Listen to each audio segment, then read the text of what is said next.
Okay, it was good to see them all back in the building, refreshed, and they had a good week, I can tell, or we can tell. But the practice was energized. The meetings were energized. There was a good focus. And it was fun to see them wanting to be back, doing their jobs and doing what they're supposed to be doing. The healthiest we've been, since training camp. And it'll be a really good competitive week with all that stuff, with the competition going on. And every day is a competition, from meetings to practice, and getting over there with the best group of guys that we can get. We get ready to go into the ball game. Questions? Hey, Greg, is it going to be strange to look across and see Hue on the other side? I'm happy for him. He's a coach, been a coach for life. Same thing with me. I've turned down other things to do in life because I love coaching, and that's what you're supposed to do. Do you think he will have an effect on this game, knowing your team like he does? I can't say. I can't predict, that stuff. There's nothing private in our world anymore. Every single clip of film is out there for everybody to watch, and I always smile that where when people, are looking at all the things from red zone to everything that's out there. So it's about execution. We have to go and execute. And even in practices, our guys know what the other guys on the other side of the ball is going to be doing, but they get out executed at times. So those are things we have to do. Do you have to spend part of the bye week changing whatever play calls or audible stuff? No.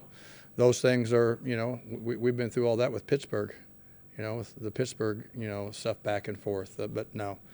And I learned a long time ago, it's more important that we know what we're doing than somebody else. So. And that was pounded down my throat when I worked with Buddy Ryan many years ago, because I thought I brought up something just like you did, and he ripped me pretty good. You've seen a lot in the NFL, and your experience. Have you ever seen or heard of any scenario like this? But nothing's new. And I've been told that a long time ago: is don't say something you never see something again, or you never see something before, because that's what we're, the business. And again, I'm happy for him, really am. That's what we want to do as coach. You said you enjoyed your time here with him. What did you enjoy most about it? I think he's a very smart coach, and loved the fact that gave me an opportunity to come here.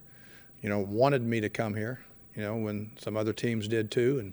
And, I walked away from some of the other teams because I wanted to come here, because I remembered a lot of the great things when I was in the old AFC Central back in those days, and at the Houston Oilers, coming up here and playing the home and away games up here, and loved the Cleveland crowd, loved being around the Cleveland people for lots and lots of years. It's kind of crossovered in some of the places I have been and some of the other teams I have been. Some of those players that were up here back in those days morphed down to us at Houston.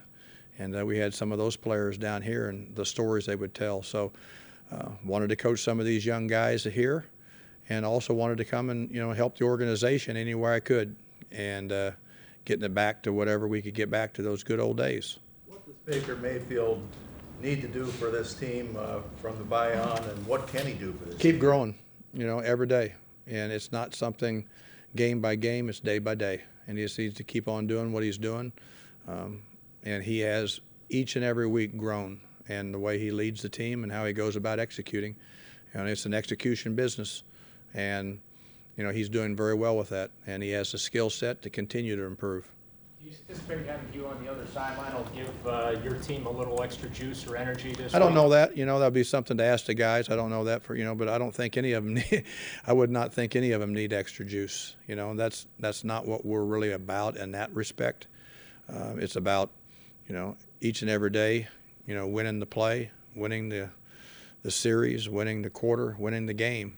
We do that in here on how we keep track of winning meetings, and how well we do in the meeting structures too. So I would probably say no. You said you were going to evaluate some positions last week. What's going on at left tackle? Yeah, they're doing well. It was good to see them bouncing around. So there's great competition there, and yeah, we're going to stay with the competition on that, and and both of them have deserved that, and we'll see how it goes come game day. What were some of the important things that you worked on during the bye? Me personally, the team were out of here.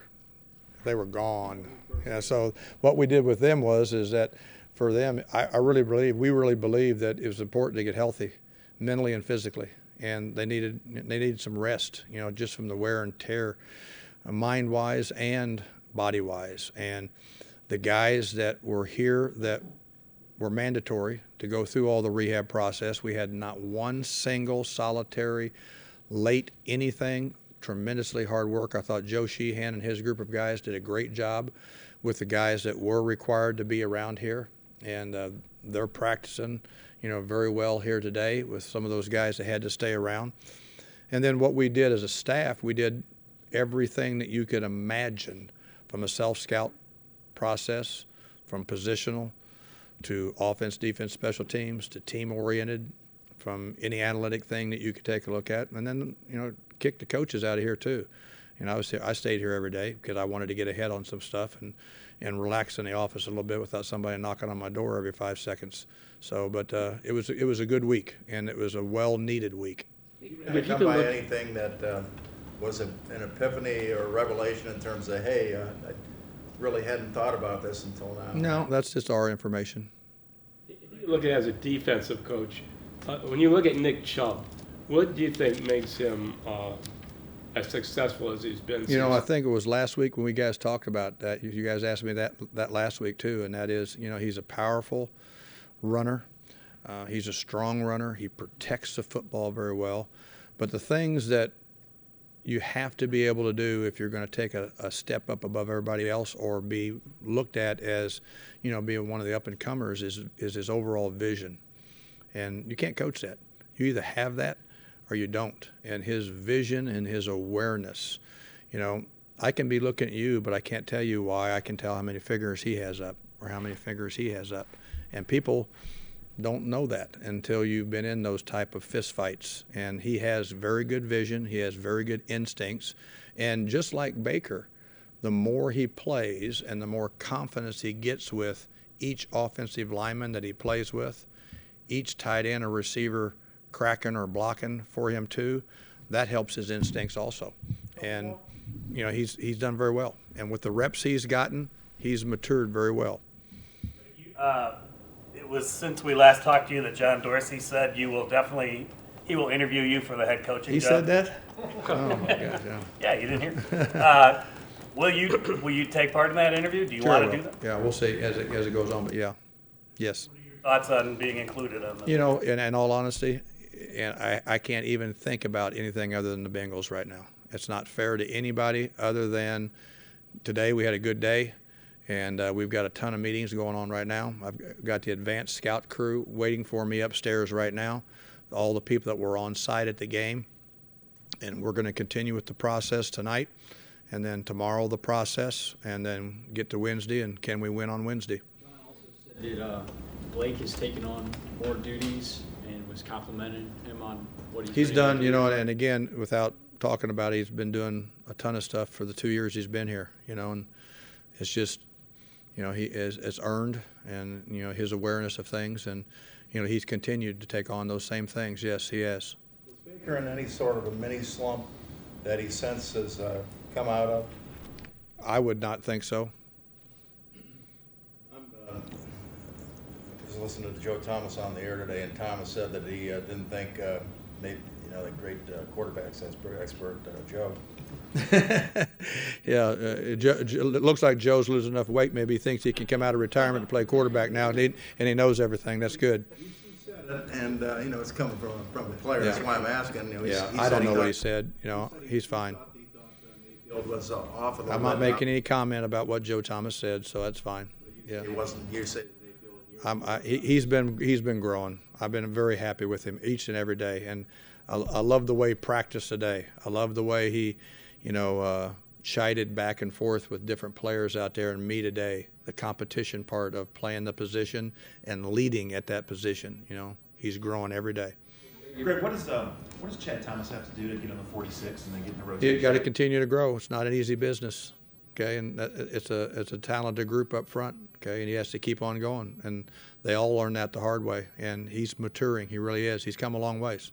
Had to battle through injury for quite a while, back early on, and lost a lot of valuable reps, back in training camp, and can't simulate those reps, without game experience. But you also have to earn the right to get on the field. Baker's mic'd up. We saw him walk up to you, before the game and say, "Don't be scared." Oh gosh, I had no idea it was backed up. What did you tell me he was Mike? No, I'm just kidding. And What was your reaction to, that's good. the starting quarterback coming up? That's great. I mean, those are the great things, and those are the fun parts of the business. Okay, you miss those type of little things about before you get into the game. And if you don't belong, that doesn't happen. If you don't understand how, that part of the business, those comments like that, you really don't belong in the business. If you guys win in Cincinnati, you can avoid the franchise can avoid negative history, the road losing streak of 26 games. Would you bring that up to players? We talk about those type of things too when needed, yeah. And we talked about, already today that, the most important game of the final 6 is this week, but we're on the road. And we talked about things that, they're important on going on the road and the focus that we have on the road. And we got 4 out of the last 6 on the road. So all that, as a staff, we've talked about it, but from the players, perspective today in the meetings today, I pointed to this is the most important game because that's what's up next. Would you use that as like a motivational We always tool? I use everything we can. Okay, everything we can. I don't know what you did yesterday afternoon, but did you happen to watch Drew Brees? Yeah. I mean, you were down there when. Yeah. It's amazing. I mean, again, what the things that you all don't see is that 5 o'clock in the morning he's in the office, 10, 11 o'clock, 12 o'clock at night. On Friday nights before a Sunday game, he's not going to leave the office before midnight. If you don't think that the plays don't run, through that guy right there, and I just shook my head, and I've seen those kind of practices against him, those kind of games, and he's playing at a very, very high level. Also shows you how well we played when we were down there at the time, and we let one get away from us. But he is, a lot of the times, I share comments and stories and things with Baker about Drew and the experiences, and he's not supposed to be big enough to play the game either. And all he's done is his whole life, showing everybody how he goes about doing those things. But he had a really good day.